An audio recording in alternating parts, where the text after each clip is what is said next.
Comment on démarre? Quel jeu? Quel jeu? Ah, il y a un Allez, jeu. non, Shifumi, c'est le truc le plus simple. Ok. C'est un jeu pour savoir celui qui perd démarre l'émission. Et pas ton Shifumi pourri Ouais, je joue pas avec dans 3 Allez, secondes de c'est pas retard. grave, même si elle est lente, c'est pas On fait grave. Oh, Il bah y moi a je le vais être puits lent ou aussi pas alors. Non, il n'y a pas le puits. Je vais être lent aussi alors. Shifumi. Je l'ai fait 3 heures après. Mais... Moi Bah, Moi, je l'ai fait 3 heures après Oui. que lui. Ouais. Bah, il y a égalité entre vous. Allez. Là, je me suis senti alors que je perdais. Oh bah non, non. Non, bah là, je te vois Vous faire Ah ouais. après. Encore. On recommence. Ah ouais. Shifumi. Allez, c'est bon. C'est François qui a perdu. Oh putain. Et donc, c'est Tous lui les jeux qui... de toutes les Mais c'est pas émissions. possible. C'est lui qui lance. Si, Vas-y. c'est Et possible. J'ai générique. Mais il arnaqué. est bon perdant. En générique.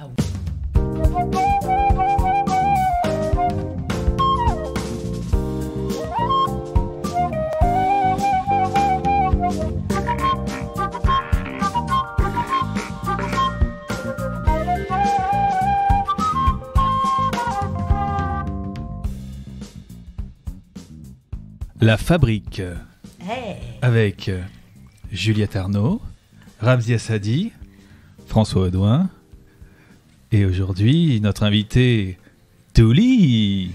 J'adore ta voix un peu sexy. Merci Douli, j'adore ta voix un peu sexy aussi. De voix à voix. Et si on parlait comme ça tout au long du podcast? Bah, On peut faire moi, je m'en fous, j'ai pas de libido, donc allez-y, vous pouvez parler tant que vous voulez, ça ne me fait rien. Pardon, j'ai failli casser toute la table. On a un Parce qu'il problème de manque table. il manque un Donc, pied vous sur une entendrez table. tout au long du podcast un petit bruit, c'est la table qui se remet. Voilà, exactement. Voilà. Bonjour à tous, bienvenue dans La Fabrique, le podcast consacré à la création, parce que François oublie encore de Mais le j'oublie faire. tout le temps, mais C'est ça, c'est pour c'est qu'il que le puisse le 8e dire. épisode. C'est Ouais. que le 8e épisode, donc t'as pas l'habitude. C'est normal. Donc, avec Juliette Arnaud, comédienne, autrice, Ah, chroniqueuse putain, aussi sur recommence. France Inter. Elle déteste que je le dise, Que mais tu dises. il y Mais a oui. bien des auditeurs qui découvrent et qui ne savent Ouais. pas qui t'es encore, Oui. parce que t'es pas dans tous les articles de presse. Voilà. François Audouin, auteur, réalisateur radio, mais également réalisateur de vidéos, de films, de courts-métrages pour l'instant, Allez. scénariste également. Et notre invité, Douli, humoriste. Bonjour Douli. Bonjour mes petits culs.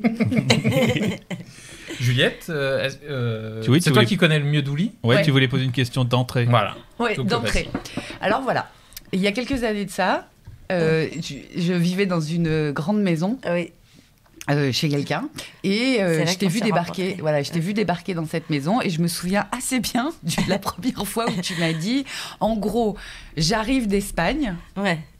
et je vais devenir humoriste. Moi, dans ma tête, je me suis dit, ouais. C'est un projet ambitieux. Non, mais parce que je me disais, putain, il faut avoir sacrément confiance. Ouais. Parce que. Non, confiance, c'était pas le mot. Hein. J'avais pas confiance du tout. Je m'étais donné 2 ans, mais pas 2 ans pour réussir. 2 ans, si au bout de 2 ans, tout le monde te dit, alors, ce serait pas mal d'envisager d'ouvrir un chiringuito au Mexique. Voilà, juste des petits retours sympathiques, quoi. Ouais. Et à la base, tu faisais quoi en Espagne? Écoute, j'ai fait plein de trucs. J'ai fait prof de français. D'accord. Ouais, enfin pour des Espagnols, quoi. C'est pas la Sorbonne non plus. Et j'ai monté une marque de fringues. Et puis après, j'ai commencé à faire des petits sketchs vidéo où je me grimais, en mec surtout. Parce que moi, tu me fous une moustache, je suis un mec. Oh Non, non, je te jure que c'est vrai. Je te jure, même mon ex... Mais moi, j'ai dit ça toute ma vie. Non, non, moi, non, je non, mets non. du rouge à lèvres. Je suis un mec. Non, non, je te jure, c'était affligeant parce que moi, parfois, en plus, j'avais acheté des moustaches et des favoris dans une boutique de Cinoche à Barcelone et qui était vraiment, tu sais, du vrai poil et tout. Et du coup, c'était vraiment réaliste. Et j'oubliais parfois, tu sais, je tournais les trucs à la maison, puis j'oubliais. Et puis mon ex, qui était un gros gitan, quand même un peu macho, il arrivait et puis moi, je voulais lui faire un bisou. Il me dit, alors, pas du tout. Alors, pas du tout. Non, non, je ressemble vraiment à un mec. Attends, je vais vous montrer. Bon, la photo. non, non, arrête. Alors déjà, ça c'est non. Si, si. Non. Sans maquillage, avec une moustache. Je suis Ok. pas. Mais Angelina Jolie, tu nous fous une moustache, c'est Angelina Jolie avec une moustache. Moi, tu me fous une moustache, je suis un homme, je te jure. Bon, Voilà. alors déjà, un point. Maintenant, on a appris une vraie chose. Comment t'en es arrivé à à te filmer, ça arrive, tout le Oui. monde ne fait pas ça. Comment tu Ouais, te dis, c'est ça, ouais. j'ai envie de me filmer en faisant des choses J'ai sous le tout- signe de l'humour. Sous le signe de l'humour, déjà, je pense que je me faisais un peu chier. Non, mais j'ai toujours voulu faire ce métier. Et à un moment donné, C'est quoi toujours? Ah oui. toujours depuis que j'ai 4 ans. Parce qu'on m'avait mis dans une école qui n'existe plus, dans le 11e. C'était une école où on foutait rien. En fait, on travaillait jusqu'à midi. Putain, les cakes! Oui, Ne me dites pas quand ça crame, bon Dieu, il y a que moi qui a C'est vrai que ça sentait le cake, mais ça sent bon. mais ça sent Ça pas a le pas cake cramé, Ils ont pas chérie. cramé. Non, c'est bon. Ça a cramé. Mais non. Non, Pardon de t'avoir coupé. Je te mais demande t'inquiète, pardon. chérie. Donc vas-y, reprends, continue. Et du coup, on faisait rien. Et à partir de midi, on faisait du théâtre toute la D'accord. journée. On n'avait pas de devoirs et tout ça. Donc moi, j'ai tout de suite Tout aimé. l'après-midi, Tout théâtre. l'après-midi, théâtre. Ah, génial. C'était un Non, truc on- autogéré, Oui, c'était c'est quoi? ça, Ouais. c'était un peu ça. On était hyper libres. Tu sais, on faisait à bouffer avec les cuistots. Enfin, tu vois, vraiment, Mais on pas avait... à 4 ans? Bah, à 4 ans, non, je faisais pas bouffer avec les cuistots. Mais genre vers 6-7 ans, ouais. Ah ouais, d'accord. On commençait déjà à les couper les patates et tout. Et du coup, c'était chouette et j'adorais ça. Et vraiment, bon, par contre, on avait un niveau orthographique et tout ça vraiment à chier. Ouais. Donc, à un moment donné, ils m'ont enlevé de cette école parce qu'ils se sont dit, bon. Mais du coup, À je me quel suis âge jamais. Tu restais combien de crois temps je suis arrivée en CM2 dans le système normal. Ouais. Ça m'a Ah ouais. traumatisée. Merci, chérie. Ouais, parce que CM2, c'est quoi? T'as 10 ans? 9-10 ans? Ils m'ont fait sauter une classe, donc je crois que j'avais 8 ans en CM2. Mais ils Ok. m'ont fait sauter une classe, pas parce que j'étais bonne, ils se sont juste plantés. Comment ça? J'avais 0 partout. Ah oui. C'était surtout en dictée, enfin c'était une catastrophe. Ouais. Mais du coup, je me suis jamais posé la question Et ça a été un traumatisme, tu dis, pour toi? d'aller dans le système normal. Ouais. Oui, parce que nous, on faisait du sport, du théâtre et tout. Alors, ok, on était nuls, mais on était, Mais on mais était on était contents. heureux. Ouais, mais et pas forcément nul en orthographe, nul Non, dans le on système. s'exprimait bien, on savait Ouais. bien écrire. Ouais. Ça, on savait bien écrire. Non, merci. Corona? Non. Toujours vodka, moi. On n'est pas sponsorisé. Hein. Et du coup, oui, non, mais du coup, je me suis jamais posé la question de qu'est-ce que j'aimerais faire parce que j'ai toujours tout de suite su que j'aimais faire ça. Ouais, de la scène, Ouais. spectacle, enfin du théâtre. Mais qu'est-ce- tout ça. Oui. Mais alors, Quand t'étais pourquoi petite- tu t'en es détourné? La drogue, chérie. Ah, Non, si tu veux, j'ai fait du théâtre jusqu'à 17, 18 ans, 19 ans. J'ai fait Ouais. les studios Pygmalion et tout ça. Ah oui, Mais moi je- aussi j'ai fait ça. Mais t'as fait les studios Pygmalion? On t'a mis à poil et tout? Ah oui. Ah oui. bah oui. Ah, Ah ça, bon, c'est... vous ouais, Vous ouais. êtes sérieux là? vous pouvez raconter Très parce que là, je sais pas quoi. C'est très sexe. Non mais c'est pas très, enfin Non. c'est pas très sexe. Ça dépendait des coachs. Je sais qu'il y a eu des fois des trucs un peu. Ça allait. Moi, ça m'a pas traumatisé. Non mais moi non plus. Non. Mais je sais pas à quelle période Bah tu y alors, étais toi aussi. vous pouvez juste nous expliquer parce que nous. Alors là, on Studio sait pas Pygmalion, du tout. c'est une école De cinoche, plutôt. cinéma, voilà, Ouais. D'accord. métier plutôt. Ils sont moins sur la technique, ils sont plus sur les émotions Ouais. de comédiens, acteurs. Mhm. Et alors moi j'y étais il y a en 2000. C'est pas grave, François, je te jure. 2010, ouais. toi. Là, j'ai été Ouais, un peu j'ai avant lancé toi. François Ouais. sur une anecdote. Et en fait, oui, et donc il y avait, c'est par des mois des thèmes, et il y avait le mois de la sexualité, ou le mois de Ouais. du plaisir, tout ça, Ouais, et ouais. donc il y avait des exercices, on finissait à poil sur le plateau, tout. Mais Ouais. dans l'idée de se dire, quand tu es au cinéma, bah, des fois il faut être à poil, jouer une scène à Oui, c'est poil, ça. face Ouais. à plein de techniciens, et comment tu trouves une détente Ouais. tout en restant nu, tout ça. Donc c'était fait avec, il y en a Alors. qui pouvaient ne pas le faire, ils pouvaient Oui, sortir, si tu, ça, il y a pas... si tu voulais pas, tu le faisais Ouais. pas. Ouais. Et t'étais pas sanctionné par l'école? Non, non. Non, Non. non, c'est plutôt une formation un peu professionnelle, c'est-à-dire que tu t'étais au mois, c'est pas une année complète. Tu vois, tu pouvais venir faire un mois, Ouais. aller Moi, en j'avais fait tournage. un stage. revenir. Non, mais je veux dire, Ouais. si tu fais pas ce module-là de. Tu Oui. refuses de te mettre à poil, ce que tu peux refuser quand t'es comédien et Oui, comédienne. oui, il n'y a pas de problème. Là, il n'y a pas de problème Non. vis-à-vis de l'école, ok. Ouais, non, non, non. Non, mais après, du coup, moi, je travaillais la nuit en parallèle et s'il fallait payer le loyer. Ouais, Et à l'époque, tu gagnais extrêmement bien ta vie dans la nuit, dans le d'accord. métier Ouais. de la nuit. Tout était payé au black et tout, donc c'était génial. Et du coup, ils m'ont dit, à la fin des studios Pygmalion, ils m'ont dit, alors par contre, vas-y, fonce. Par contre, il va falloir faire un choix entre la nuit et le théâtre. Et du coup, j'ai choisi l'oseille sur le moment. Hein. Et c'est surtout qu'à ce moment-là, je commençais vraiment à tomber dans la drogue. Et donc, nécessité d'oseille. Nécessité d'oseille. Et voilà. Mais du coup, j'ai arrêté pendant 10 ans et c'était horrible. Ah ouais, Alors, 10 ans. j'avais envie de continuer, tu sais, de me remettre un peu dans le truc. C'est pour ça que j'ai commencé à faire des vidéos. D'accord, ouais. Les vidéos, en des fait, c'est ce qui t'a Ouais. ramené. Parce que c'est horrible. Tu sais, il y a plein de gens que tu entends depuis que tu es tout petit, des parents de potes et tout, dire oh là là, j'aurais adoré faire ça et puis j'ai sacrifié ma vie pour vous. C'est genre. Ouais, ça. Oui, je suis devenu comptable pour la sécurité de l'emploi. Et je pour voulais trouver, pas être cette personne. J'en arrivais même à avoir du mal à regarder un film où tu vois des trucs comme ça parce que ça me renvoyait à mon propre échec de ça, puisque j'avais jamais eu de doute de ce que je voulais faire. Ouais. Et d'ailleurs, c'est ce métier qui m'a donné envie qui m'a vraiment aidé à sortir de la drogue aussi. C'est ce que je dis à beaucoup de junkies qui m'écrivent sur les réseaux. une petite communauté junkie. Et je leur dis, trouve-toi un petit rêve, même un tout petit, mais aie envie de le réaliser à jeun. Voilà. Enfin, c'est... Ouais.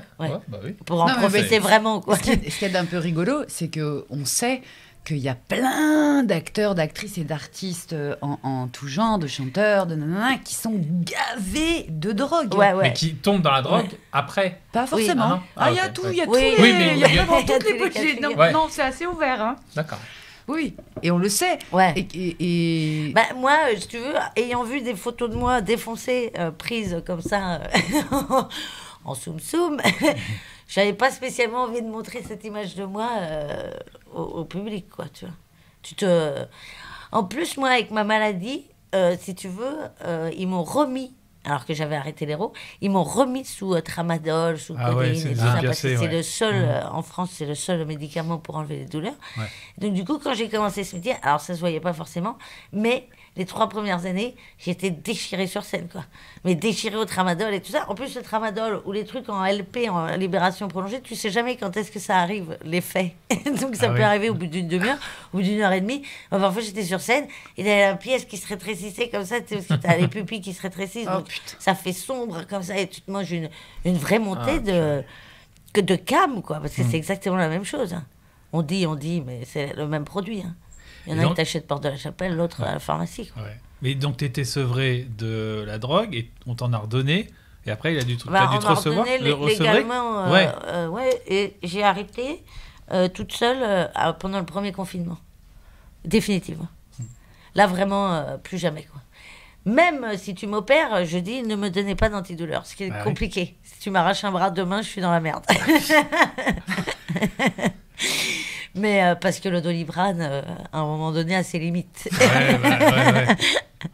Et c'est vrai qu'il y a toujours pas... Enfin, on a aucune... Enfin là, il n'y aurait pas la crise des opioïdes comme il y a en ce moment aux C'est n'importe quoi, États-Unis c'est grave. si on avait trouvé d'autres solutions que les opioïdes. Mais il y en a d'autres. Hein. Je pense réellement qu'il y avait un médecin qui m'avait dit juste non, ça fonctionne, ça fait de l'oseille, ils vont pas aller se faire chier plus longtemps. Quoi. Ouais, Ouais. voilà.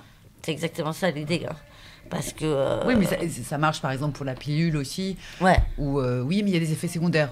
Oui, mais nous, ça nous arrange que ce soit pas les hommes Ah qui oui, oui. s'occupent de ce genre Ouais, de ouais, truc. vraiment. Donc on va continuer sur la Non, pilule. non, mais il y a ce truc, et puis il y a ce truc, tu vois, des mecs qui se font arracher une dent. Moi, ça me scandalise. Un pote qui se fait arracher une dent, et on lui met du tramadol. Mais pas du tout.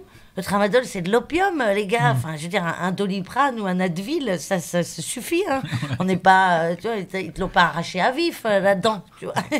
Ouais. Donc, du coup. Les douleurs dentaires, c'est quand même hyper violent. Ouais, mais, Mais tu peux les supporter. Le risque tu vois. addictif, il est tellement grave que... Ouais. Et puis tu te fais anesthésier quand tu te fais arracher une dent. Oui, mais même après coup, Oui, bien ça sûr. enfle, t'as des nerfs qui sont... La fabrique, le podcast Non mais, dentaire. je dis ça parce que et j'en opioïdes. sors de 2 ans de ça, donc Ouais, c'est atroce, j'avais les dents. la gencive Ah, en enfin, on feu, sait un peu machin. des choses de Ramsey. Mais pour autant, Je me suis fait opérer des dents, Mais super. pour autant, t'as pas pris de tramadol. J'en ai pas pris parce que je te l'ai donné. Je l'ai pas pris. Par contre, j'en ai une réserve Oui, là dans oui, ma- bah oui, Ouais. oui. Non, mais ce qui Ah, moi, est je veux bien dommage- goûter, moi, par Non. contre. Là. Oh, je m'en Mais fous, c'est, moi. mais c'est très dangereux ce truc, parce que même là, je sais plus quand, j'ai un copain qui m'a dit putain, j'ai pris un tramadol, c'est génial ce truc. Je dis bien sûr Tu que c'est m'étonnes que génial, c'est mais oui, génial. parce que Moi, on je est l'ai d'accord. pas pris parce que j'avais pas suffisamment de douleur pour le prendre et parce que c'est vrai que j'étais prévenu par toi. Puis ça va très vite, Juliette, de Mais l'addiction que Ramadan, ça apporte. sans blague, c'est machin. 2 cachets, Non, mais quoi. pour le coup, Si t'as un tempérament addictif, 2 cachets et Ouais. et t'es Ouais. en bad. Mais Non, parce pour le que- coup, la dentiste ne m'a jamais prévenu de quoi que ce soit. Mais aucun Non, médecin jamais. français, il file du Jamais. tramadol à tour de bras. C'est surtout que C'est des malades. l'opium, c'est quand même le truc. Je veux dire, demain, on t'annonce une 3e guerre mondiale. Vraiment, tu t'en bats les couilles. T'es heureux avec tout le monde, avec tous les projets, avec tout est super. Donc, si on te donne ça à un moment donné où t'es un petit peu dans un creux de la vague, tu dis, oh là là, j'ai plus mal aux dents, mais j'ai plus mal au cœur non plus, à l'âme, tu vois. Et donc là, ça devient dangereux. Ouais. Et là, les mecs, plus ça va, après, ils essayent de choper des ordonnances et tout ça, machin. Et résultat, moi, j'ai lu pas mal de blogs là-dessus sur des témoignages de gens. Et le mec, il se fait arracher une dent en janvier. Et en décembre, donc 1 an après, on le fout sous Subutex ou sous Méthadone. Alors qu'il s'était fait juste arracher, il s'était juste fait arracher une dent, quoi. Donc c'est très, très grave. Bah, parce que c'est la crise des opioïdes transforme des gens qui n'ont rien de junkie ou de toxicomane Qui n'ont rien demandé. en junkie, en toxicomane, Ouais. mais des gens de tous les âges, de Oui, tous oui. les niveaux sociaux. Ah ouais. Il y a plus de, c'est tout Non, le non, monde, tout le monde. Ah, ok. Voilà. Et donc, on en est Ça, c'était la Ouais, c'était- parenthèse ouais, mais c'est- fun. Donc, que t'as- Non, mais d'accord. c'est Donc, une t'as réussi. parenthèse importante Bah dans, oui. dans, Et puis dans je- ta vie et dans ton parcours. Ouais, Parce que c'est Parce c'est t'as quelque chose mis- qui t'a suivi et qui a eu un impact sur ton... ouais, ouais. En plus, on n'a pas eu de gens jusqu'à présent qui nous ont dit que ça leur datait d'aussi ancien, enfin que leur désir de faire Ce métier. ce ouais. métier leur venait d'aussi loin. Ah ouais, je me suis jamais posé la question. Si, juste avant mes 4 ans, je voulais être ébéniste. Allez savoir pourquoi. Je sais pas, Jésus, je sais pas. Dès Jésus. Non, j'avais mon parrain qui était ébéniste, il faisait des meubles magnifiques, alors j'adorais. Mais Mais sinon, ça a toujours été ça. Et ça a toujours été spécifiquement faire rire ou être actrice. Enfin, je crois comédienne, mais par contre, par exemple, tu vois, ça m'a toujours saoulée d'imaginer aller jouer du Corneille ou quoi au théâtre de l'Odéon, tu vois. Je me voyais pas du tout dans cette personne. mais pourquoi? Mais pas, parce que j'ai du mal à me prendre au sérieux, tu vois. Et il faut être un peu, il faut se prendre un peu au sérieux pour jouer ce genre de truc. J'admire complètement, mais j'ai du mal à pas mettre ma petite touch, tu vois. Et le truc, c'est que... Ah, c'est du tout chose, Alexandra. Il y a un C'est du moment tout où ça chose, peut énerver. ça peut se voir. Ça À un peut moment donné, s'entendre. On va le sentir, Douli. Que tu as mis Narvalo au milieu de l'Alexandre. Et c'est la seule chose qui te retienne. On ne peut pas imaginer que les années passant, je rappelle qu'il y a quand même très peu de temps, t'es arrivé d'Espagne Ouais. et personne ne savait rien de toi, t'avais pas de réseau parisien rien. ni rien. Une quiche. Voilà. totale. Et là maintenant, ça y est, t'es une Ah non, par humoriste contre, installée. j'adore. Là, on m'a donné des rôles, par exemple au Cinoche, là, les trucs que j'ai joués, c'était pas des trucs drôles. Hein. C'était pas mais j'aime beaucoup jouer. Pas forcément sur scène devant un public, mais par contre, jouer des rôles au Cinoche ou sur une série ou quoi, un peu Différent, dark. Ouais. ouais. Ça, j'aime beaucoup jouer du dark. Mais pas forcément sur scène. Tu vois. Ok. Mais donc, on a fait une ellipse, là, c'est... Très grande. Grande, ouais. 10 ans de rien, et tu te remets à faire des vidéos en Espagne. Voilà. Ouais. Enfin, 10 ans de rien, si, j'étais... ouais, enfin, j'ai fait des... Artistiquement, d'autres métiers, je quoi. veux dire, Ouais. oui. Artistiquement, Dans non, tu ton mets en métier de parenthèse. comédienne, Ouais. c'était une Ouais, parenthèse, c'était une parenthèse. Ouais, à peu près 10 ans. Hein. mais qui a sans doute nourri le reste. Ouais, oui. D'ailleurs, Ouais, forcément. clairement nourri le reste. C'est un chemin de vie. C'est un chemin de vie, Placé absolument. sous le signe de l'humour. J'ai l'impression qu'il se fout de ma gueule. Non, je sais pas quand le prendre. Donc, alors, comment... donc, tu fais ces vidéos sur YouTube Ouais. Et YouTube Espagne. alors là, il y a quelqu'un qui me repère sur les vidéos et qui me demande de venir faire Un un anniversaire. festival. Non, un festival avec 45 minutes de spectacle. Moi, j'ai rien à ce moment-là. Donc, je décide de mettre tous mes personnages. Donc, j'écris en un mois. 45 minutes de spectacle avec ces personnages où il faut faire des changements de costumes et tout ça, tu vois, parce qu'il y avait un curé, une attachée de presse cocaïnomane, une extrémiste bio, une hôtesse de l'air, enfin bon bref, tout ça. Et du coup, j'apprends 3 jours avant ce truc-là, qui me foutait les chocottes de fou. J'apprends 3 jours avant ce truc-là que... Mais c'était Eliane, d'ailleurs, qui m'avait fait répéter ce truc-là. Une amie qu'on a... C'était Eliane. la dame, la grande dame, Ouais. qui avait une Et grande Hélène maison Boéry. dans laquelle on se retrouvait. Ouais, ouais. Hélène Boéry, qui a été... elle avait un trio d'humoristes ultra célèbre en France dans les années 80, qui s'appelait Les Jeunes. Les jeunes. Et donc du- ça, c'était en France qu'elle te proposait. Ouais, ça, on m'a proposé ce truc-là, et j'apprends 3 jours avant d'y aller. J'ai une pote qui cherche sur Internet, elle me dit, je trouve pas de festival d'Étampes. Et là, au bout de 10 minutes, elle me dit, ah, j'ai trouvé. C'est la foire d'Étampes. Et alors là, c'est-à-dire que ton monde change vraiment. C'est-à-dire qu'entre le festival et la foire, il y a beaucoup de choses qui peuvent se passer. Tu vois. Moi, je suis arrivée dans ce festival, enfin dans cette foire, du coup. Le mec m'avait vendu du rêve. Il m'avait dit, je te mettrai sur une scène, tu vas voir, ça va être incroyable et tout ça, machin. Il m'avait fait tout un pitch. J'arrive, bon, déjà. On vient me chercher, on me fout dans une camionnette avec des barreaux. C'était un peu comme pour transporter les chiens et tout, tu vois.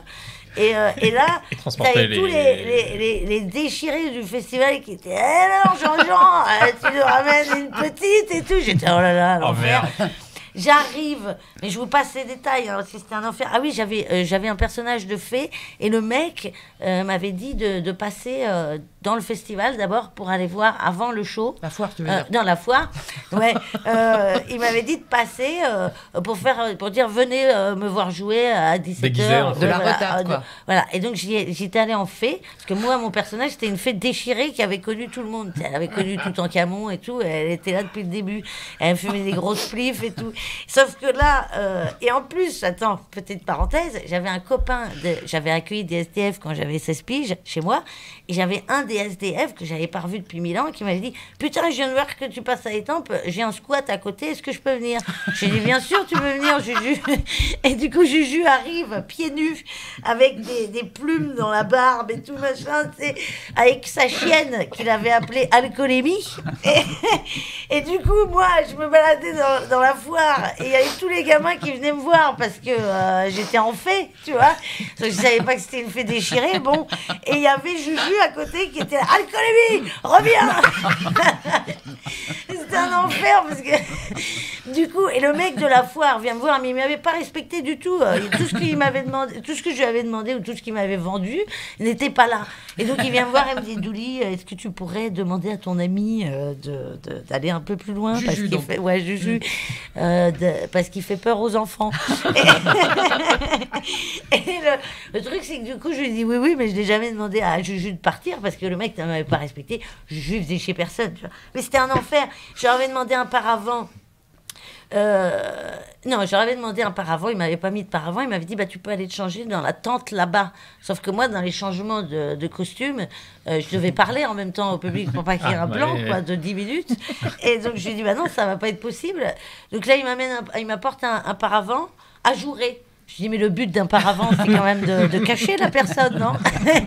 Je vais monter sur des bottes de foin pour monter sur scène, je me cassais la gueule à chaque fois, enfin c'était un enfer. Il m'avait mis une bonnette accrochée à un cintre, enfin c'était une horreur. Et il y avait une vieille assise sur le bord de la scène, vraiment, et elle commentait tout, tout. Et j'ai eu les larmes aux yeux vraiment en sortant de cette scène. C'était émotionnellement très très compliqué. Ah oui, en plus quand j'allais voir les gens déguisés en fées pour leur dire vous aimez l'humour, venez, et j'avais des... Non. Et moi je revenais d'Espagne 10 ans de gens gentils, tu sais, de gens hey super, que passe a ti corazon, tu vois, et là je me prends des vous aimez l'humour? Non. Vous aimez rigoler? Non, pas du tout. Va te faire reculer, vraiment, on n'ira pas te voir jouer. Voilà, ça ne nous intéresse pas. Ça c'est ta première de ton premier spectacle quoi. Ouais. C'est ta première scène. C'est ta première scène, c'est ton premier cachet. Ouais. Enfin, t'as été payé? Oui, c'était bien payé d'ailleurs. Ah. Je me souviens que c'était. Mais c'est ça les foires. Ouais, les foires, c'est pas... c'est les mairies. Mais c'était horrible. J'étais sur scène. En plus, il y avait Monique avec son micro qui était là. On cherche le petit Nicolas, machin. Il était devant la scène. Elle vendait des tondeuses à côté. Je lui disais, mais je joue 45 minutes. Tu peux attendre là, non? Avant de l'allumer ta tondeuse. Ah, des tondeuses, des pelouses, enfin des trucs. C'était l'enfer. C'était l'enfer. Et en plus, c'était sur 2 jours. Donc, j'ai dû y retourner le lendemain. Ah oui. Ouais. Donc voilà, ça c'était la première scène. Et Donc c'est ce qui lance ta carrière en fait. ça a été incroyable. C'est un petit peu le grand démarrage, quoi. La foire des temples. Et après, t'as fait ce que font... moi, que je connaissais pas du tout. Il a fallu que je te rencontre toi pour comprendre... Ouais, les plateaux. Oui. Ouais. Et que, que par soirée, tu pouvais faire 3 plateaux différents voire dans 6. 3 endroits différents. C'est n'importe quoi. N'importe quoi. Puis au début, j'allais jouer dans les trucs où vraiment personne n'allait me voir. Tu vois, genre, je le disais même pas. Et je me souviens d'un endroit dans le 18e. Et j'ai joué devant 3 Italiens et le patron. Et les Italiens qui ne parlaient donc pas français, et le patron qui était un peu déchiré. Et, mais je voulais m'habituer à cet exercice sans rentrer en PLS sous ta douche le soir, quoi. Ouais. Là, en termes d'ego, tu as 3 Italiens, un patron déchiré, ils rigolent pas, tu le prends pas personnellement. Tu vois. Ça sert à quoi alors? Bah, du coup, à t'habituer à être toute seule sur scène et tout, parce que moi j'avais fait que des pièces de théâtre avant. Donc tout seul sur scène, ouais, c'est un... Et alors le c'est un fonctionnement confort. des plateaux, tu peux peut-être expliquer comment... c'est Bah, quoi tu viens, exactement? tu joues entre 5 et 15 minutes selon les plateaux. Et puis Donc c'est dans gens les s'enchaînent. différents comédie clubs. À l'époque, il n'y en avait pas énormément. C'était en quelle année ça environ? Dans les années 2010, début des années 2010? Non, j'ai commencé vraiment le stand-up en 2018. Ah, Donc ça, c'était vraiment début 2018. Et après, je sais plus qui m'a vu, ils m'ont mis au Paname. Et alors, le directeur du Paname, Karim, il était en vacances quand on m'a programmé. Normalement, tu passes par le labo. Mais moi, comme j'avais été conseillée par des gens qui étaient là depuis longtemps, ils m'ont mis tout de suite sur les gros plateaux. Il y avait les mecs qui déchiraient tout, tu vois. Et du coup, ça a été très dur émotionnellement parce que vraiment, alors c'est génial de bosser avec des gens doués, mais quand toi, tu l'es pas, c'est vraiment tous les Ça soirs peut tu inhiber, chiales sous quoi. ta douche. Ouais, Quoi. ouais. Ouais. Passer Mais après ça quelqu'un force. qui a cartonné, c'est compliqué. Oui. Si Tu toi, fais c'est ça pas depuis- encore fort. Bah non, parce Voilà, que sur c'est ces plateaux, encore normalement, du il n'y avait que rodage. des bons. Donc du coup, mais en même temps, ça fait bosser parce que du coup, tu te dis, il faut vraiment de l'efficacité très rapidement. Là, il va falloir trouver la boîte de l'efficacité. Parce que moi, de ce que je voyais de toi de l'extérieur, c'est que de toute façon, tu étais prodigieusement drôle. Ouais, c'est gentil, Sophie. Et en plus, tu avais un capital sympathie. Voilà, tu fais partie des gens qu'on trouve aimables. Ça, c'est comme ça. Et, mais moi, je me souviens très bien qu'au début, tu faisais beaucoup de personnages. Oui, Ouais. c'est ça, ouais. Et ça, en qu'à un plateau, moment- tu peux pas le faire. Voilà. Non. Et qu'à un moment, tu as J'ai switché. basculé. Ouais. Mais oui, parce que j'étais restée accrochée à mes petites conneries d'Espagne parce que c'était le seul matos oui, que mais j'avais. c'est important. Hein. Non, en plus, j'aimais bien. Il y avait des persos. Là, il y en a un que j'aimerais bien remettre dans le spectacle, mais en rappel, tu vois. Le problème, c'est que tu pouvais pas, comme ma vie, déjà, et la moitié des gens, souvent. J'ai eu souvent ce truc où parfois en soirée, j'avais tout le temps des anecdotes et tout, et je sentais au bout d'un moment, si c'était des gens qui me connaissaient pas, qu'il y avait un petit soupçon de mythomanie, tu vois. Et mais parce que j'ai commencé la vie active à 14 ans. Donc forcément, à 25 ans, j'avais déjà la vie d'un mec de 68 ans, tu vois. Donc ça pouvait être bizarre.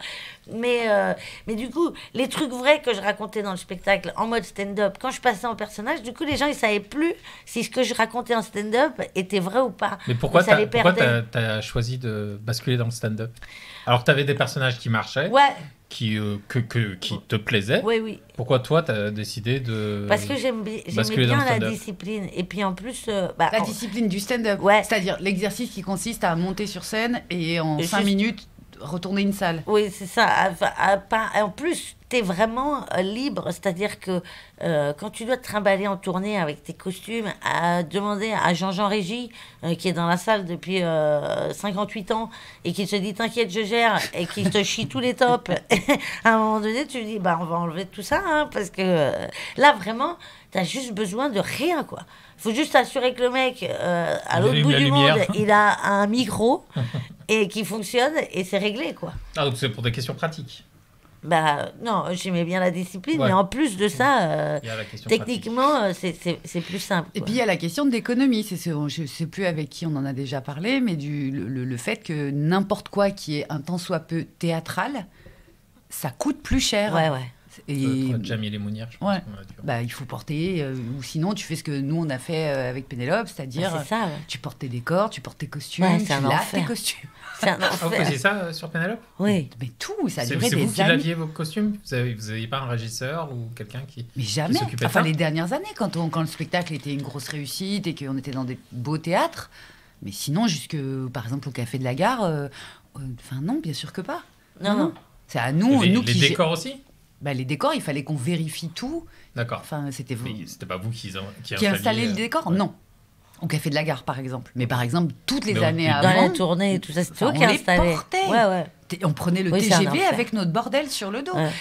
Et tu vois bien que même si tu as écrit, nous, on avait pensé à écrire une pièce en réfléchissant à qu'on n'aurait pas d'argent.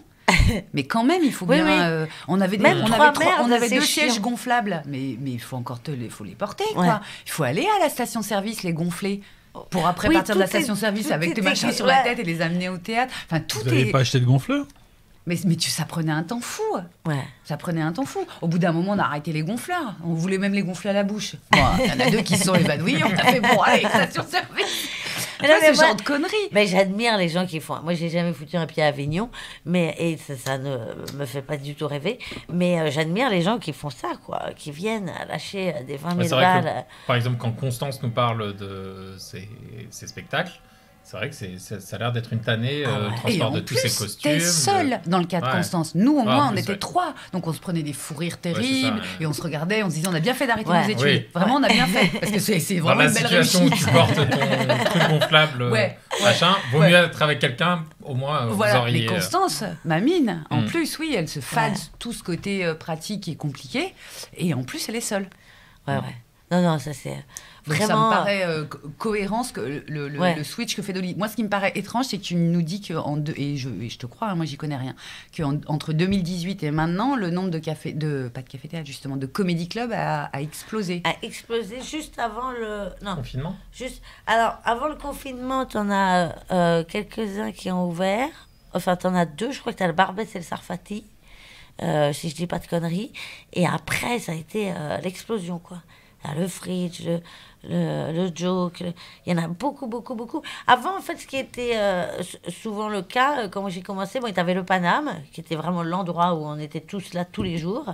Et ensuite, tu avais des mecs qui prenaient une soirée dans des bars, tu vois. Donc, tu savais que le lundi, par exemple, il y avait tel mec qui faisait un comédie club, mais juste pour une soirée. Donc, tu faisais le tour des soirées des mecs qui squattaient un bar pour la journée, quoi. Enfin, pour la soirée. Et le fait d'être seule, justement, ça t'a jamais fait...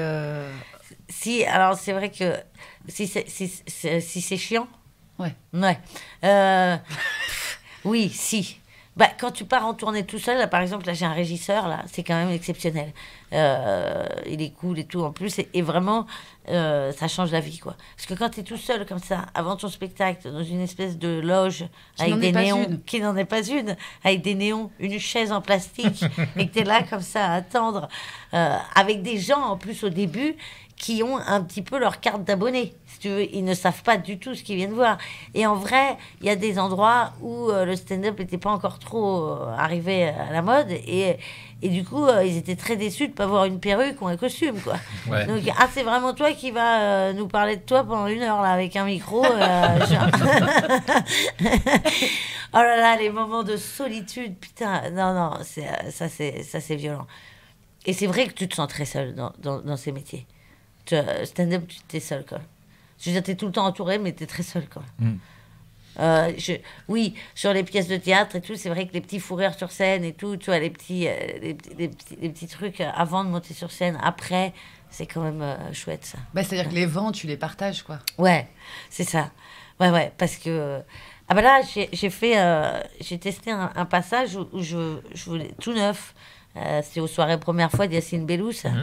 Et c'était un public très woke, très blanc. Et du coup, 500 personnes. Hein, et vraiment, Combien 500 personnes.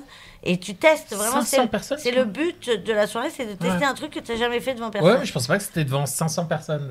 Et cette soirée-là. là, je suis arrivée, Ah oui. j'ai dit, bah voilà, j'ai une annonce à faire, je crois que je suis arabe. Je me sens arabe depuis toute petite et tout. Un silence de mort. Ils ont dit non. Non, Doulé, tu n'es pas arabe. Et non, on ne valide pas cette information. Alors, bien évidemment, bah, c'est toujours ça. Les fours, après, ça te permet. Alors, il ne faut pas en abuser, mais ça te permet de réécrire le truc. Je me suis dit, en fait, les Blancs ne sont pas prêts à entendre que je suis arabe. C'est peut-être le mot arabe. D'ailleurs, Yacine m'a dit, tu aurais dit tunisienne ou algérienne, peut-être que ce serait mieux. Ouais, ou rebeu. Mais le mot arabe, et je le dis 3 fois au début du passage, ça les a glacés. Mais pourquoi? Non, mais Parce qu'ils m'ont... alors, j'ai entendu appropriation culturelle, j'ai entendu fétichisme.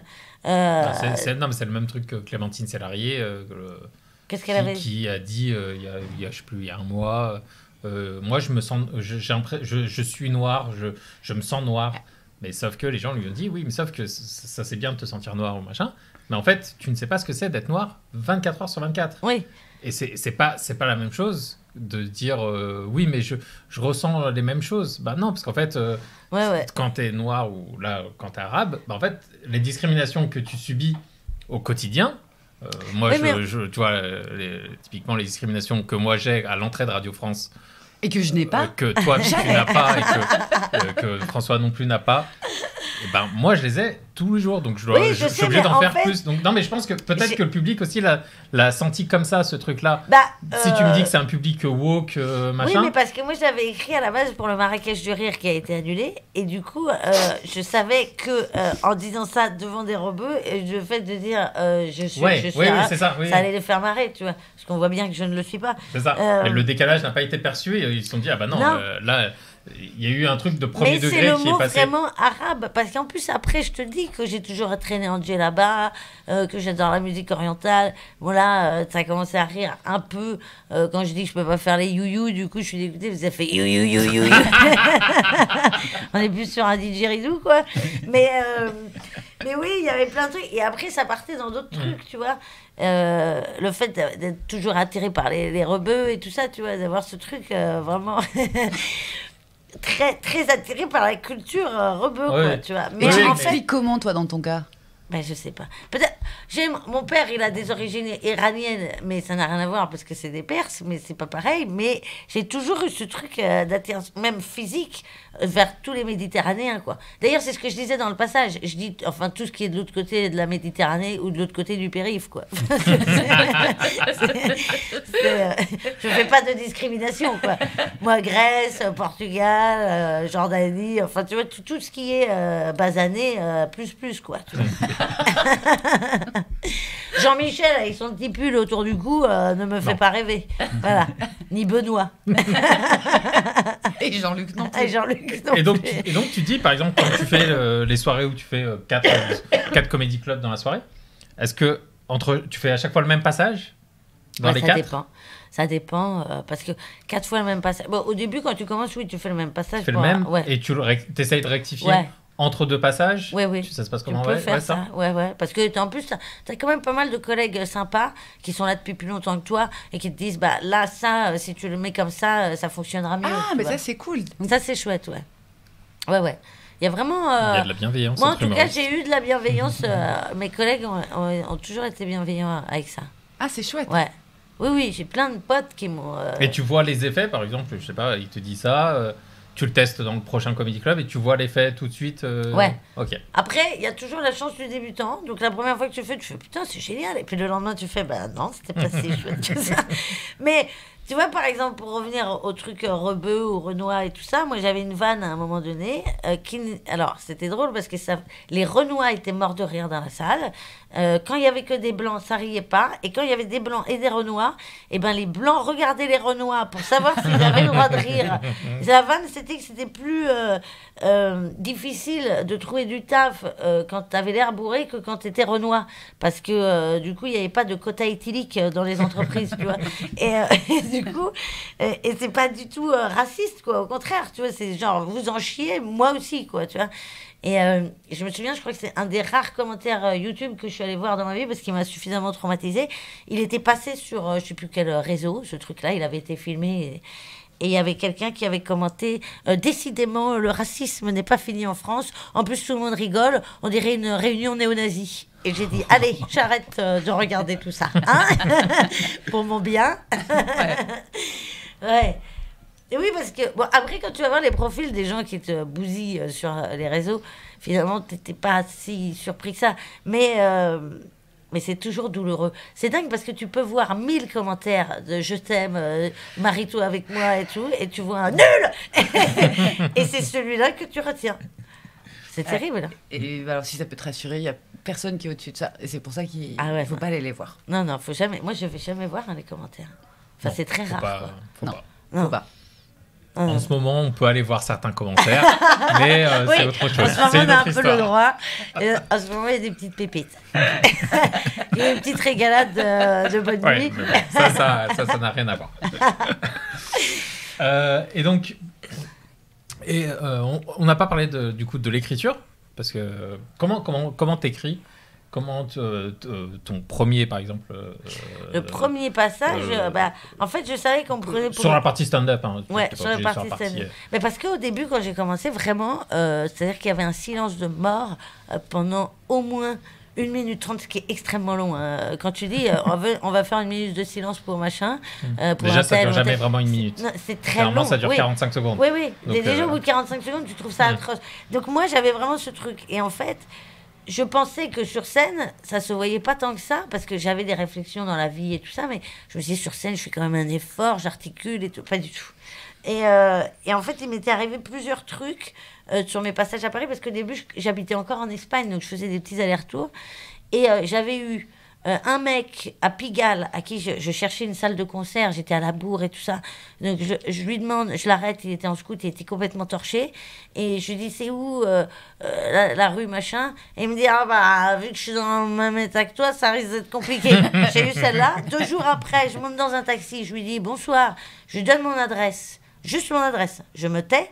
Au bout de 3 minutes, il me dit, si ça va pas, mademoiselle, vous prévenez, je m'arrête. Je dis, mais pourquoi ça n'irait pas?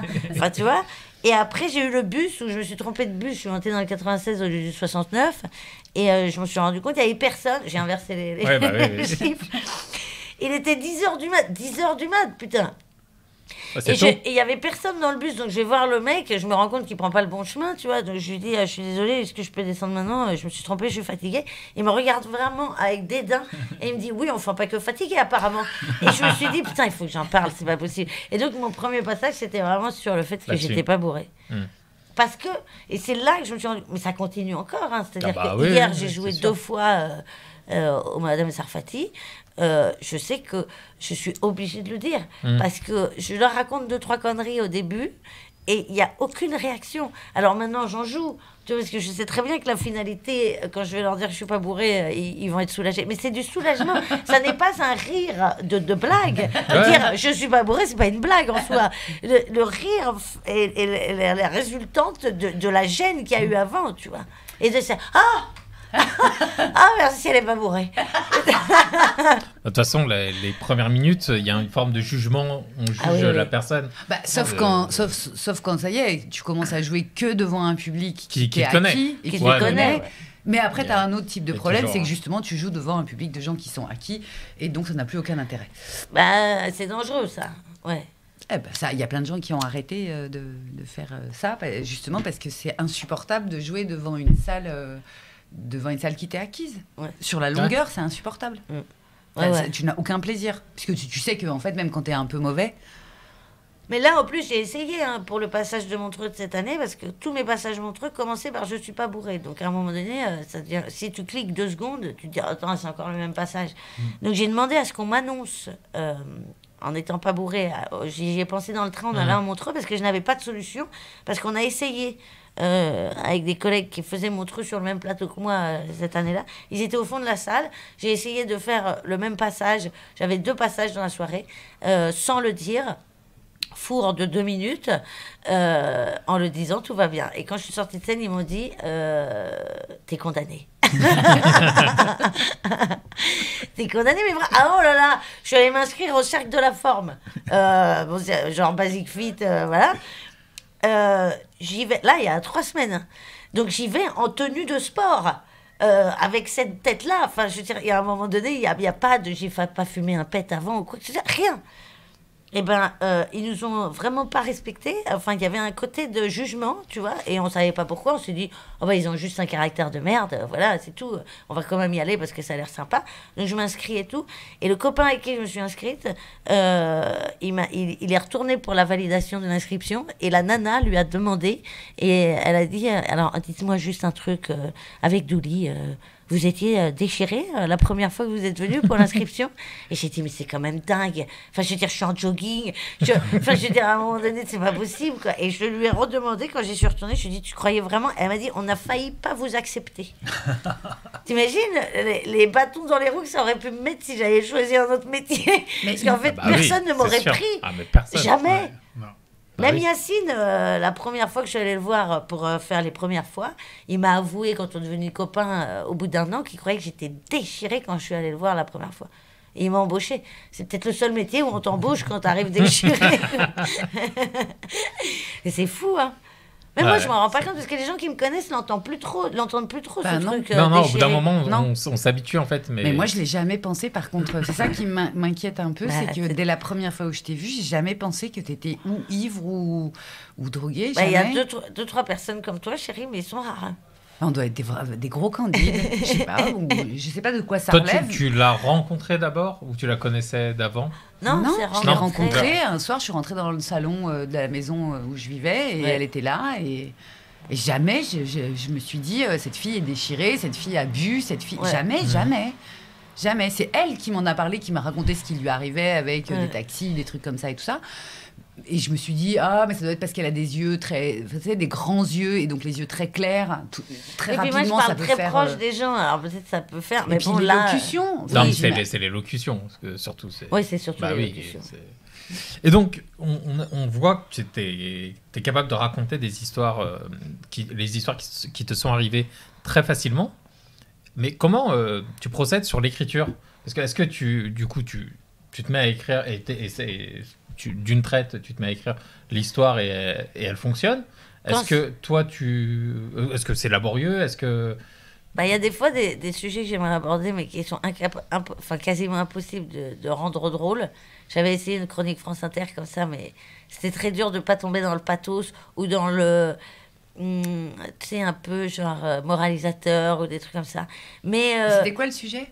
C'était je voulais dire que quoi qu'il t'arrive, tu peux être quelqu'un de bien à la base, quoi, et que du coup si forcément t'as été éduqué par Dutroux et Guy Georges, forcément tu vas pas être quelqu'un de tout de suite bien. Il va falloir passer par plusieurs étapes avant, tu vois.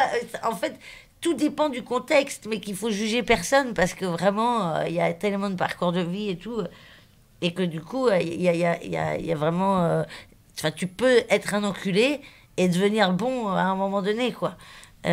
Ou être quelqu'un de bon et devenir un enculé, mais c'est toujours les gens que tu rencontres et les gens qui t'influencent là-dessus. C'est pas facile d'en faire des blagues. J'allais trouver 2-3 trucs, mais la finalité était quand même un peu larmoyante, quoi, tu vois. Enfin, pas larmoyant, mais tu vois, il y a un côté un peu poncif, donneur de leçons, bien pensant. Enfin, il y a un truc un peu... c'est délicat de sortir de ça dans ce genre de sujet. Mais non, l'écriture, soit ça va très vite, parce que c'est une histoire qui t'est arrivée récemment et que c'est très frais et tout ça. Oui, mais du coup, quand même, pour qu'il y ait un bon rythme, qu'il y ait suffisamment de vannes, faut injecter quand même de la vanne dedans. Ça peut prendre du temps, oui. Et ça peut prendre un peu de temps. Ça peut prendre du temps, et là, tu vois, par exemple, le spectacle tel qu'il est, il fonctionne, mais il y a encore des trucs que j'ai envie de bouger, quoi, parce que je sais que ça peut être plus percutant. Ouais. Alors, ça fait combien de temps que tu tournes le spectacle? Celui-là, avec le... il a beaucoup changé. J'ai pris des bouts du premier spectacle que personne n'a vu, bien évidemment. et après, je les ai fait évoluer, quoi. Et puis, j'ai dégagé tous les persos, et puis machin. Mais celui-là, tel quel, depuis octobre, quoi. Et tu te poses la question de du spectacle d'après? Ouais. Pas vraiment. Mais je pense que je partirais moins sur moi. Enfin, tu vois, peut-être plus des sujets génériques. Mais... Enfin bon, il m'arrive tellement de trucs à chaque fois, putain. En fait, vous en êtes témoin. Oui. Récemment. C'était quand même extraordinaire parce que on peut raconter peut-être. Mais je venais de sortir on venait de sortir de la chronique où je venais de dire qu'il y avait un mec quand même dans le métro qui m'avait dit, à qui j'avais proposé une banane, qui venait de me dire casse-toi, j'en veux pas de ta banane. Et 5 minutes après on sort et il y avait une SDF sur un banc comme ça et qui disait donnez-moi des sous. Et moi j'avais qu'une clope roulée quoi. Et donc, du coup, je lui tends ma clope roulée et elle a crié, mais vraiment. En plus, il y avait deux nanas qui venaient de me dire oh, c'est trop mignon, on aime bien ce que tu fais et tout. Et là, elles l'ont entendu, elle aussi. C'était très drôle. Elle a hurlé, elle a dit. Attends, qu'est-ce qu'elle a dit? Je fume pas, connasse! Je fume pas, connasse! Mais vraiment, je crois que tout le quartier l'a entendu. En plus, on est dans le 7e arrondissement, qui est un des quartiers les plus. Qui est le quartier le plus élégant de Paris. C'est magnifique. Là, on a eu vraiment la mise en pratique de la chronique, quoi. C'était vraiment là. Et Juliette a dit un truc magnifique, elle a dit bienvenue dans la vie de Douli pendant 10 minutes. Et encore, là, c'est que 10 minutes. C'est vrai que c'était raide. Oui, parce qu'elle a continué à me traiter de pute et tout. C'est toi qui m'as dit ça. Bah ça t'arrive tout seul, bon, tu fais mais t'es moins relax, quoi. T'éclates moins de rire, quoi. Au moins, on peut témoigner que les anecdotes sont vraies. Oui, c'est-à-dire qu'il m'arrive tellement de trucs, mais je cherche pas, mais il m'arrive tellement de trucs que du coup, peut-être qu'il y a moyen que le spectacle d'après ait quand même quelques anecdotes. Parle encore de toi et de ce qui t'arrive. Oui. Mais... Donc en fait, le fait d'avoir réussi à être... à vivre de ce métier, puisque finalement, c'était ça le truc. Oui. Ça, est-ce que tu en es au moment où tu te dis... quand tu t'assois 2 minutes, tu te dis, bon, je l'ai fait? Pas du tout. Pas du tout, hein. T'es tout le temps vers... On n'est pas du tout là-dessus. C'est terrible. C'est terrible parce que tu te rends pas vraiment compte, en fait, quand t'es là dedans. Et non, je réalise que c'est chouette. Il y a toujours des étapes supplémentaires, parce qu'on en parlait un petit peu en début. Et là, on peut y revenir, mais du coup, tu fais du cinéma maintenant. Ouais. Et c'est peut-être là où tu prends aussi du plaisir, un autre plaisir. Et... C'est chouette aussi, Noche, quoi. Enfin, je pense que si tu tombes... Moi, je suis tombée que sur des chouettes équipes. C'est assez dur d'être sur un tournage avec des gens que tu n'apprécies pas pendant 3 mois non-stop parce que tu es vraiment en huis clos. Non, mais maintenant, les films, ils ont plus de fric, donc les tournages, ils durent pas trop. C'est vrai, ça. C'est vrai, 3 semaines. Oh, pire. Ouais. On a 15 séquences à rentrer dans la journée, les gars. On y va, il y a une prise. Ok, elle était parfaite. Mais non, mais le son, mais j'avais pas mon micro. C'est pas grave. On mettra en pause synchro. Parce que c'est ça, hein, le niveau économique en ce moment de l'audiovisuel, c'est ça. Ah oui, parce que moi, il y avait un film où je devais... alors, je reçois le scénario et je suis au volant tout le film. Et donc, j'appelle le réal, je lui dis, mais t'es au courant que je n'ai pas le permis? Et il dit, bah, t'as 6 mois pour le passer. Bon, pas du tout. J'ai téléchargé une appli de code, mais j'avais envie de l'emplâtrer. Vraiment, je comprends. Je faisais des screenshots aux potes, je leur dis, mais pourquoi la flèche, elle part en 2, là, c'est une catastrophe. Heureusement que, alors, en août, je l'ai appelé, je lui ai dit, écoute, je n'aurai jamais ce permis. En plus, c'était une bagnole des années 60. Enfin, tu vois, le truc où il faut tourner 30 fois. J'aurais tué un technicien, hein, basiquement. C'était l'inévitable. Mais tu vois, là, ils auraient pu... Finalement, ils m'ont donné un autre rôle. Ils auraient pu me dégager du film aussi, hein. Donc, ce qui est dommage, mais avant, ils te mettaient sur un tracto machin, là. Bien sûr, voiture travelling. Ouais, voilà. Ouais. Sauf que ça coûte une blinde, et comme il n'y a plus d'oseille, et bah, du coup... Ah ben moi, c'est pareil, je conduis, hein. Tous les derniers films que j'ai faits, je leur disais, non, mais moi, j'ai pas le permis, je vais pas le passer. Ah, mais c'est pas grave, on s'arrange. Et on s'arrange. Oui, c'est donc ça. Moi, j'ai conduit dans des endroits... T'as vraiment conduit. Ah oui. Oui, alors, mais moi, il me faut genre 10 km² où il n'y a pas un arbre et pas un mec sur le plateau, quoi. Moi, j'avais le dernier, j'avais un technicien qui a passé ma mine qu'il était gentil, il m'a fait conduire pendant 3 quarts d'heure. Oui, c'est ça. Pour que je me réhabitue, parce que je sais à peu près. Donc moi, par contre, j'ai pas le permis. Hein. Aucune notion. Donc, s'il arrive un truc... Bah, les assurances, c'est... tout le monde est mort. Ouais. Ouais. Vraiment. Mais oui, c'est vrai. Et on te propose des bons rôles au cinéma, enfin... Là, ça s'est un peu calmé, mais ça va reprendre, je pense. Mais je pense que... Ce que je trouve dommage un peu, peut-être je dis de la merde, hein, mais il y a beaucoup, je trouve là, de plus de cités bankable que cités bon. Tu vois ce que je veux dire? Il y a un peu ce côté, et que je ne retrouve pas que dans le cinoche, hein, dans tout d'ailleurs. Parce que même sur des plateaux, tu te dis, mais là, c'est pas cohérent, mais tu n'as que des têtes d'affiche en fait. Ouais. Et du coup, je trouve que l'artistique, il est un peu mis de côté, un peu trop dernièrement. Enfin, c'est mon sentiment. Moi, je ne suis pas quelqu'un de bankable. Enfin, on ne peut pas appeler ça bankable pour le Cinoche, quoi. Tu vois. Mais si, ça commence à l'être. Si. Oui, peut-être un peu, mais tu vois, je sais que sur certains trucs, là, on a mis des gens beaucoup plus bankable à ma place, alors que ça s'était très bien passé. Mais, et je comprends, tu vois, je ne le prends pas personnellement. Mais ça, c'est quelque chose qui va venir, qui me paraît inévitable chez toi. C'est qu'à un moment, tu seras la tête d'affiche parce que... Inch'Allah. Ouais, mais parce qu'on on t'identifie quand même assez clairement. Oui, ça oui, mais peut-être trop quelquefois, justement, pour certains rôles. Voilà, mais tu vois, Jean-Pascal Zadi, ça a été son problème aussi. C'est qu'on l'identifiait peut-être un peu trop. Bah, Jean-Pascal, il a été adorable parce que sur sa série, il m'avait appelé, je crois que c'était le 2e confinement ou un truc comme ça. Et il m'appelle, il me dit oui, j'ai besoin de toi pour un rôle de flic. Et à ce moment-là, je sortais d'un tournage avec Jacques Doyon et j'avais les cheveux roses. Et je lui dis alors là non, parce que du coup j'ai les cheveux roses et j'ai quand même beaucoup de tatouages. Donc, je pense que tu devrais prendre quelqu'un d'autre pour ce rôle. Il m'a dit non, je veux que ce soit toi et tout. Donc ils se sont fait chier à m'enlever tous les tatouages. En plus c'était pendant le 2e confinement, donc il n'y avait aucune boutique d'ouverte pour enlever les tatouages, parce qu'il y a des super produits maintenant. Ils m'ont teint les cheveux en brun et tout pour un tout petit truc quoi. Mais il est cool ce mec d'ailleurs. Oui, mais tu vois, on l'identifiait, il a peut-être un peu trop, mais au final, c'est ça. Il devient bankable à un moment. Je pense qu'il faut un truc qui fait démarrer le truc. Et puis après, il faut savoir aussi qui on est et que tout le monde ne peut pas avoir le physique de François Cluzet, c'est-à-dire pas de physique. C'est ça, exactement. Ouais. À partir du moment où tu as un physique marquant, d'une manière ou d'une autre. Et une voix. Et en plus, après, toi, tu parles. Justement, en parlant d'absence de charisme, François, toi qui... Oui, bonjour. Mais tape-le. Attends, j'ai une question. Il y a du fromage là-dedans, chérie, ou du beurre ou du lait? Ah oui.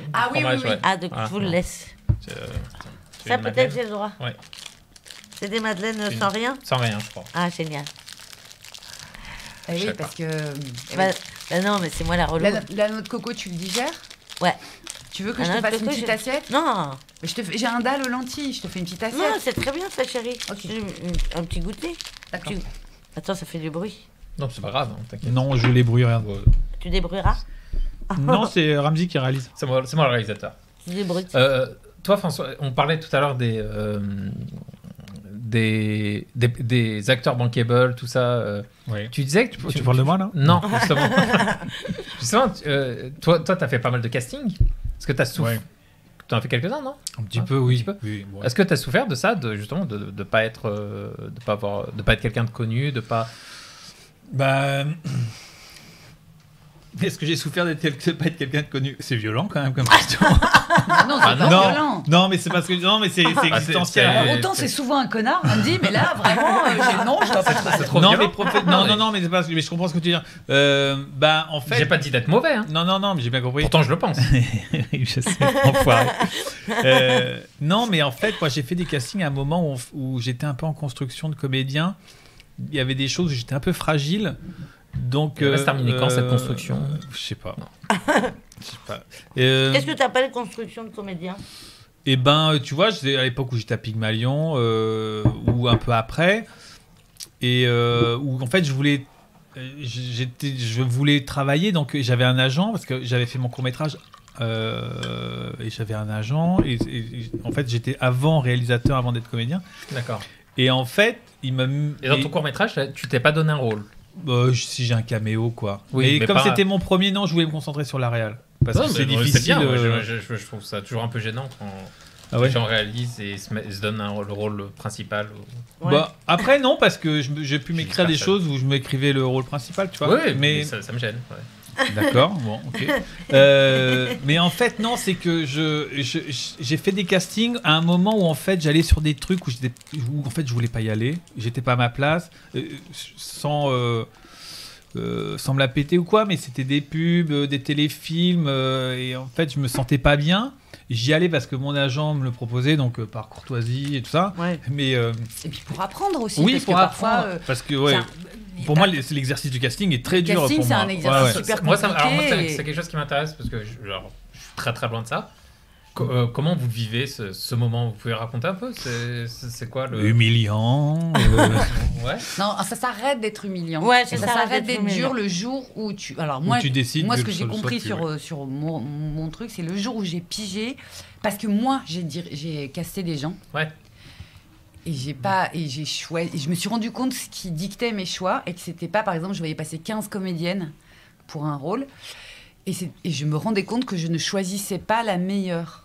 Je choisis pas celle qui objectivement était la meilleure, celle qui avait la meilleure technique, qui recrachait le texte impeccable, qui avait chopé chaque intonation, qui s'était approprié de ça. Je choisissais celle à chaque fois qui, moi, me touchait, et même si je voyais des tas de défauts que d'autres n'avaient pas, en revanche, et donc je me suis dit, si moi je réagis comme ça, sans y avoir pensé, alors ça veut dire que c'est ça qui se joue dans un casting. Et alors donc, je ne prendrai plus jamais personnellement le fait de ne pas être prise. Parce qu'il y a des choses que je ne sais pas, et que c'est le directeur ou la directrice de casting, ou le réalisateur et la réalisatrice. Mais oui, mais en plus, au-delà de ça, c'est que tu as beaucoup de décisionnaires selon les projets. Donc ça veut dire que, imaginons, il y a 10 décisionnaires, il y en a 9 qui peuvent te valider. Si le 10e dit non, moi je veux lui ou elle, et ben salut. Et au final, ça remet pas en question ce que tu as donné. Non. Oui, voilà, c'est ça. L'idée, c'est qu'il faut pas sortir des castings. Et le prendre personnellement.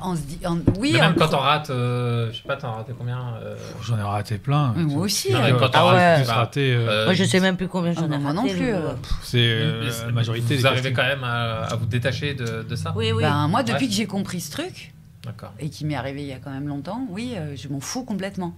J'apprends le texte, j'essaye d'être correcte. Par contre, je donne pas... Enfin, non, je m'arrache pas le cœur pour rien. Je fais. S'ils sont contents, ils prennent. S'ils sont pas contents, ils prennent pas. Voilà. Okay. C'est ma limite. Non, il y a je suis toujours en construction quand même, finalement. Ouais. Non, mais il y a deux, trois projets. Quand on te donne tout le scénario à lire, par exemple, et on te dit lis tout le scénario, et que là, tu te projettes, et c'est là que ça devient... frustrant. En fait, c'est au-delà du fait qu'on t'ait pas pris, c'est que tu t'imaginais vraiment faire ce truc parce qu'il te plaisait, quoi. Vraiment. Tu te sentais vraiment à l'aise dans ce truc-là et tu t'imaginais tout ce que tu pouvais apporter à ce truc-là. Là, c'est frustrant. Tu le prends pas personnellement, mais il y a une frustration. Il y a une petite tristesse. C'est un travail quand même important. Vous n'êtes pas payé? Non. Non, c'est comme un entretien d'embauche. Non, mais ça, c'est pareil. Sauf qu'on te demande de travailler, parce qu'on te demande de lire le scénario, d'apprendre des scènes. Quand tu vas à un entretien, tu prépares ton entretien aussi. Non, mais c'est pas pareil. C'est un engagement qui est... c'est quand même une implication. Oui, non, mais surtout, je suis d'accord. Surtout que le métier s'est ubérisé aussi et que maintenant on demande très souvent de faire des tapes. Ce qui est moi j'ai été plus prise sur des tapes qu'en casting. Mais moi je trouve ça encore plus violent les tapes que le... J'ai été prise sur des tapes à l'arrache que j'ai tourné à l'autre bout du monde et vraiment où on me disait il n'y a pas assez de lumière, je disais oui mais là je vais vraiment pas la refaire et t'es pris. Alors que tu te fais chier, tu te saignes le cul pour faire un truc à Paris et que tu as appris 20 pages de texte. Non. Donc il n'y a pas de règles quoi. Les castings sont filmés hein? C'est vraiment l'image, le cliché de ce qu'on a. Oui, c'est filmé.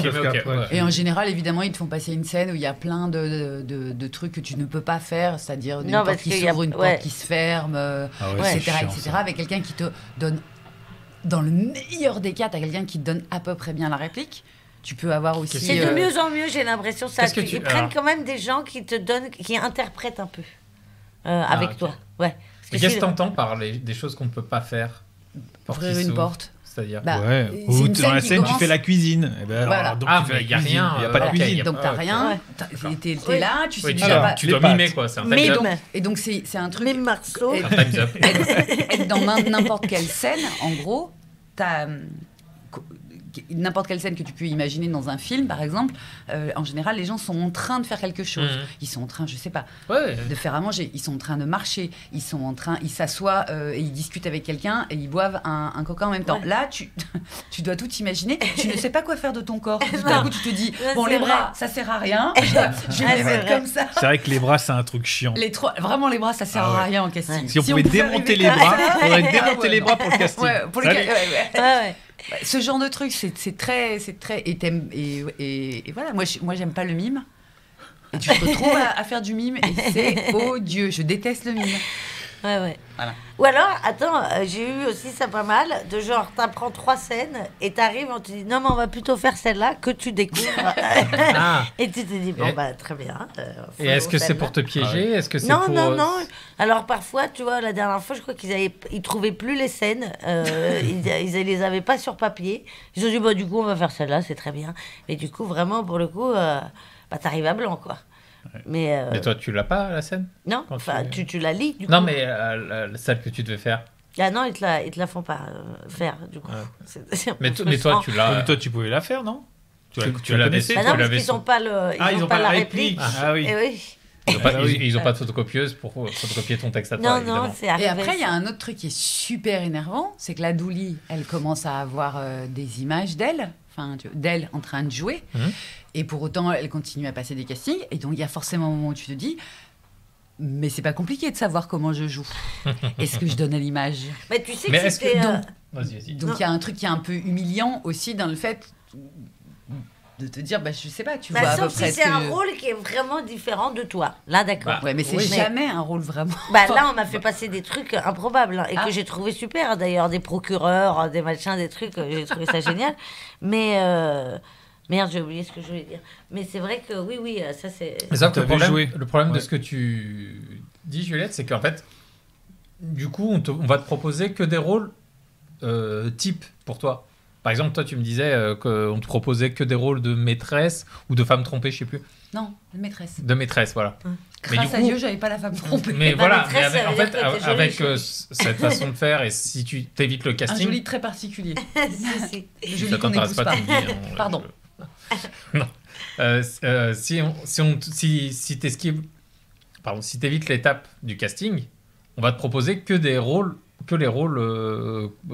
standards pour toi. Et donc le standard pour toi, c'est la maîtresse ou la femme trompée. Ouais. Le standard pour Douli, c'est la junkie. Ce qu'on dit ton emploi, quoi. Voilà, ton emploi. Prostituée. Et en fait, on ne proposera jamais autre chose.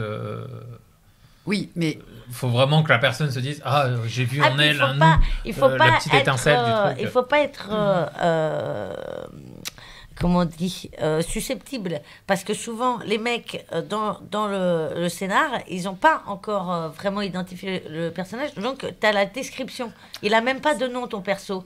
Moi, j'avais reçu Junkie 30 ans, abîmé. Alors, Junkie 30 ans, ok, abîmé. J'avais dit, vous avez l'intention de m'abîmer ou non, comme ça? Très bien. Tu remarqueras que quand c'est les personnages féminins, il y a toujours la description physique. Ouais. Ah non, et on m'a donné, ça c'était un film avec Alex Lutz, et le personnage c'était un clochard. Mais un clochard au masculin. C'était pas la clocharde, c'était le clochard. Faut pas être susceptible. Et est-ce que toi, Douli, parce que moi, c'est vraiment une souffrance, ce casting. Je le fais, mais c'est vraiment dur émotionnellement. Est-ce que toi, comment tu le vis d'ailleurs? Moi, ça va. Je te jure que ça va, vraiment. Enfin, dès le début, ou t'as appris ou... Non, au début c'était horrible, mais j'ai surtout passé des castings avec des potes directeurs de casting au début, donc ça allait. C'était toujours un peu violent, mais ça allait. Et là maintenant, j'y vais vraiment. Écoute, ça marche, tant mieux. Ça marche pas, tant pis, quoi. Tu vois. J'ai arrêté de me mettre... je me mets la pression pour apprendre le texte, pour lire le scénar, s'il faut lire le scénar et tout ça. Mais une fois que tu as bossé comme un dingue, en plus tu bosses pendant une semaine comme un dingue pour apprendre des textes qui sont pas du tout intuitifs et tout ça, machin, tu te dis, bon, là, à partir du moment où j'ai fait tout ça, tant pis, quoi. Enfin, tu vois, si ça prend pas, ça prend pas. Ouais. Donc, j'ai arrêté de voir le directeur de casting comme un monstre qui a envie de t'aplatir, en fait, en général, même s'ils ont tous un peu leur caractère, en général, c'est quand même des gens cool. Enfin, moi, je suis tombée sur des gens cool. Ouais. Mais tu vois, Jacques Doyon, par exemple, j'avais adoré parce qu'il m'avait jamais vu. Le mec, il a 30 ans de film dans la gueule. Et on a discuté pendant 1h30. C'était ça le casting. On a discuté de la vie. Et c'était chouette, et c'était beau, et c'était joli, et c'était mignon, et c'était vraiment cool, quoi. Et après, au bout d'1h30, il me dit, ah oui, c'est vrai, au fait, faut que tu fasses la scène. On a fait une prise. Et il m'a dit, bon, je te rappelle, et il m'a prise. c'était plus Et c'était humain. un rôle loin de toi, enfin loin de l'image que. Non, tu veux pas en parler? si. Mais j'avais les cheveux roses. J'étais la mère d'un enfant maltraité. Enfin, non. En fait, c'était maltraité par la mère? Non, par toi? Bah, toi, tu me l'as si tu veux, j'étais un peu alcoolique et j'étais un peu gogodanceuse. Oui. Ouais. Mais pas exagéré. Tu vois ce que je veux dire? C'est pas dans la caricature. C'était juste que c'était un film sur le harcèlement à l'école. Mon fils était le harceleur. Et c'était pour montrer que le harceleur ne devient pas harceleur du jour au lendemain. Il s'était fait harceler quand il était petit et il avait une vie de merde, décousue, avec une mère qui s'en foutait, qui avait des amants et tout, qui les ramenait à la maison. Enfin, tu vois. Et toi, ça te pose... Dis-moi, chérie. Non, parce que moi, on m'a proposé de jouer des trucs de femmes alcooliques et j'ai refusé catégoriquement, ne serait-ce que de passer les essais. Ouais. Parce que, comme il y a des cas d'alcoolisme autour de moi, très près. Ouais, moi aussi. Je peux. Je peux pas. Voilà, je trouve ça très bien qu'il y ait des gens qui le jouent, qui l'incarnent, mais moi, ça m'est impossible. Non, ça me dérange pas, chérie. Ouais. Non, pas du tout. En plus, j'aime jouer les mecs bourrés. Hein. Ça me fait rire. Les mecs? Enfin, les nanas, les gens bourrés, quoi. J'aime faire un peu ça me fait rire de l'accentuer un peu. Mais là, tu vois, dans le film de Jacques Dorion, qui ne sortira peut-être jamais, parce qu'il y a eu un petit souci avec la production, mais là, c'était pas exagéré. Tu vois, on comprenait. Il y a qu'un soir où je rentrais un peu pété avec un amant, tu vois. Mais sinon, c'était juste qu'on comprenait qu'elle avait une vie d'arrachée, la nana. Mais j'étais pas arrachée dans le jeu, tu vois. Oui, c'était sa façon de tenir. Elle picolait, mais elle tenait l'alcool. Oui, c'est ça. Tu comprenais qu'elle avait une vie un peu décousue, mais elle n'était pas... il fallait pas que je joue la poivrasse, quoi. Tu vois ce que je veux dire? Juste un soir un peu éméché en rentrant de soirée, quoi.